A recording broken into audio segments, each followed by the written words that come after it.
سنبھل جانے کا وقت آیا، مسلمانوں سنبھل جاؤ، سنبھل جانے کا وقت آیا، بہت سوئے ہوئے ہو تم، اب ہوش آنے کا وقت آیا۔ جلا ڈالی تھی تم نے کشتیاں اندلس کے ساحل پر، مسلمانوں وہی تاریخ دہرانے کا وقت آیا۔ حکم و مستحکم اور اسٹیج پر بیٹھے ہمارے کرام اور میرے نوجوانوں، یہ کوئی نئی بات نہیں ہے، بلکہ روز ازل ہی سے ہر زمانے میں حق و باطل کا زبردست تضاد ٹکراؤ رہا ہے، اور آج بھی باطل اپنی مکمل منصوبہ بندی کے ساتھ حق کو دبانے کے لیے سر کرتا ہے۔ باطل طاقتیں مجتمع ہو کر اسلام کے خلاف محاذ قائم کیے ہوئے ہیں۔ اسلام دشمن عناصر مسلمانوں کو سوائے ہستی سے مٹا دینے کے لیے پورا زور صرف کر رہے ہیں۔ شمالی سرحد کے پروانوں سنو، آج وہ مسلمان جس نے بڑے سے بڑا جہاں و حشم غرور دمدن کے مالک اور ارباب خدا کے چھکے چھڑا دیے تھے، آج وہی مسلمان محکومے کی زندگی گزار رہے ہیں۔ حالانکہ یہی وہ ظالم درندے ہیں جو کل تک ہمارے محکوم بنے ہوئے تھے، آج وہی وحشی درندے ہمارے حقوق پر حملہ کر رہے ہیں، ہمارے مسائل اور فرائض پر پابندی عائد کر رہے ہیں۔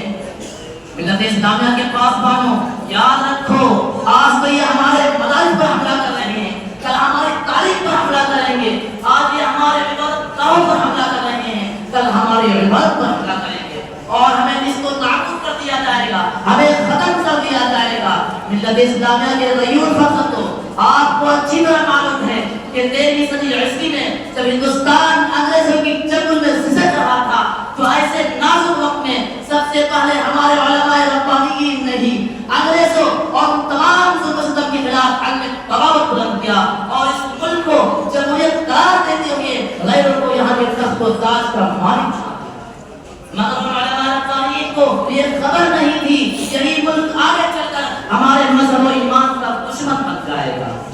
خدا کی قسم، اگر ہمارے علماء کو اس کی ہلکی سی جھلک محسوس ہوتی تو ان غیر مسلموں کو یہاں کے اقتدار اور حکومت کا مالک نہ بناتے۔ مگر افسوس، یہ سب کچھ جو نہیں ہونا چاہیے تھا آخر ہو کر رہا۔ غرض یہ کہ آزادی ہند کے بعد اگر ایک طرف ہمارے مساجد و مدارس کو بیان کرنے کی کوشش کی جا رہی ہے تو دوسری طرف ہمیں شریعت پر عمل پیرا ہونے سے جبر دور رکھا جا رہا ہے۔ المختصر،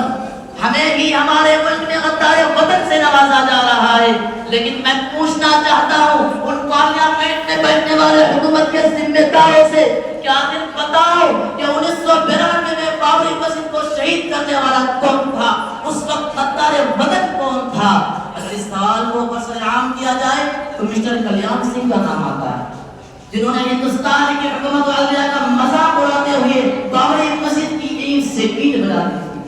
لیکن اگر ہم انتقام لینا چاہتے تو عین اسی وقت لے سکتے تھے جب بابری مسجد کی حالت کا منظر ہمارے سامنے تھا۔ بابری مسجد کی ایک ایک اینٹ ہمیں چیخ چیخ کر پکار رہی تھی، مگر اس وقت ہماری زبانوں پر یہ کہہ کر آروپ لگا دیا گیا جب تمہیں ہر طرح کی مذہبی آزادی حاصل ہے تو پھر حکومت کے خلاف بغاوت کیسی؟ لیکن میں پوچھنا چاہتا ہوں ان حکومت کے سرخیروں سے، یہ بتاؤ کیا مذہبی آزادی اسی کا نام ہے کہ ہمارے عبادت گاہوں کو استقبال بنایا جائے، مسجدوں کو مندر کی شکل میں تبدیل کیا جائے، مسلم پرست اللہ میں مداخلت کی جائے؟ اگر آزادی کا مفہوم یہی ہے تو اس کو ہم نے کل میں یاد ماری تھی، آج بھی قدر و طرح رکھتے ہیں، اعلان کرتے ہیں ہم آزادی چاہتے ہیں، اسلام کے تحفظ و تقدس کی، اپنے مدارس اور مساجد کی حفاظت کی، اور اپنے خداوندی اور قانون رسول کے نفاذ کی، اپنے مذہب و ایمان کی صیانت کی۔ اس کے خلاف جو بھی قانون لگے گا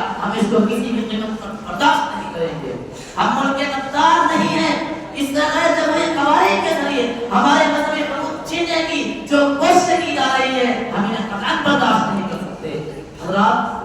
مدارس اسلامیہ پر پابندی دراصل مسلم بچوں کو مذہبی تعلیم سے محروم کر دینا ہے تاکہ نسل قوم کے اندر سمجھنے سوچنے کی صلاحیت باقی نہ رہے اور ملک میں کوئی انقلاب برپا نہ کر سکے۔ اگر حکومت کا یہ رویہ رہا اور اپنے ظلم سے باز نہیں آیا، میں مواقع والے اعلان کرتا ہوں کہ ہمارے سامنے دو ہی راستے ہیں، یا تو سر سے کفن باندھ کر میدان میں نکل جائیں گے یا تو ہم کو ہمارے حقوق دو۔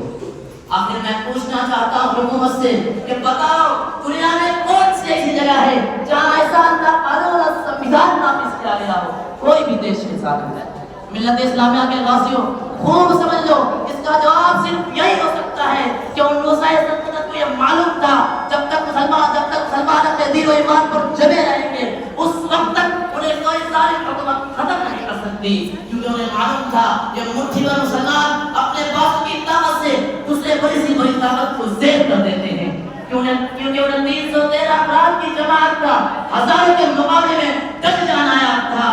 اسی خطرات کو بھانپتے ہوئے مدارس اسلامیہ پر فارغ جاری کی جا رہی ہے۔ مسلمانوں، یہ جو ہمارے لیے سازشیں رچی جا رہی ہے، ہمارے خلاف خوفیہ پروپیگنڈے کیے جا رہے ہیں، ان سے ان کا واحد منشا یہ ہے کہ پورے ملک کو ہندو راج بنا کر اس بھارت کی سرزمین کے ہر ایک باشندے کو ہندو کے ماتحت کر دیا جائے۔ لیکن یاد رکھو امت مسلمہ کے جانثاروں، اگر ہمارے اندر وہی اتحاد و اتفاق، جذبہ جہاد اور شوق جہاد رہا تو ہمارے اقدار اسلام اور صحابہ کرام کے اندر تھا،